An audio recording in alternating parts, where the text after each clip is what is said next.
تطوي سنة 2023 صفحتها ومعها إعمار مجموعة من الفنانين المغاربة الذين رحلوا إلى دار البقاء تاركين وراءهم إرثا فنيا ومسيرات حافلة بالإنجازات.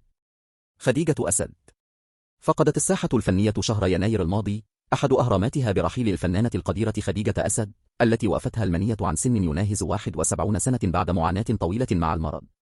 الساحة الفنية الوطنية فقدت شخصية فنية كبيرة خلفت وراءها أعمالا فنية متميزة أكسبتها محبة الجمهور، حيث خلف نبأ وفاتها حزنا وأسا في صفوف المغاربة. وتعد الفنانة الراحلة تعد من أبرز الممثلة المغربيات، حيث أسعدت الجمهور لسنوات بأعمالها وبعطائها في مجال المسرح والسينما والتلفزيون. عبد الرؤوف وفي 2 يناير المنصرم توفي الممثل المسرحي عبد الرحيم التونسي الشهير عند المغاربة بلقب عبد الرؤوف بعد أزمة صحية ألمت به لعدة أشهر.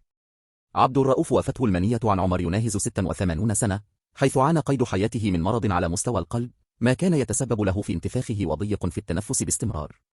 محمد الغاوي في فبراير من المنصرم فقدت الساحة الفنية المغني محمد الغاوي عن سن ناهز 67 عاما بعد تعرضه لوعكة صحية رقد على إثرها في المستشفى. الغاوي لفظ أنفاسه الأخيرة بالمستشفى العسكري بالرباط بعدما أجرى عملية جراحية دقيقة امتدت لحوالي 4 ساعات، وظل يرقد بقسم العناية المركزة في حالة غيبوبة بذات المستشفى. الحبيب الإدريسي فقدت الساحة الفنية أحد رواد الأغنية المغربية الفنان الحبيب الإدريسي عن عمر يناهز 75 سنة بعد معاناة مريرة مع المرض الذي أبعده عن الأضواء لفترة طويلة. ويعد الراحل الإدريسي من الأوائل الذين ولجو عالم الأغنية المصورة إذ تعامل مع فنانين ومخرجين كبار كمحمد الركاب، حميد بتشريف، حسن بورجيل وغيرهم، كما يمتلك رصيدا فنيا كبيرا يفوق 400 أغنية أغلبها بخزينة الإذاعة الجهوية بالدار البيضاء. عبد الرحمن بردي شهير فنيا بعسيلة.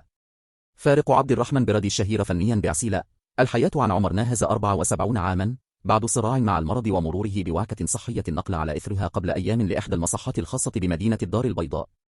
وتدهورت الحالة الصحية للممثل عبد الرحمن بردي مما استدعى نقله إلى المصحة في وضعية حرجة رغم عدم توفر أسرته على مصاريف العلاج كاملة وإطلاقها نداء لمساعدتها على ذلك.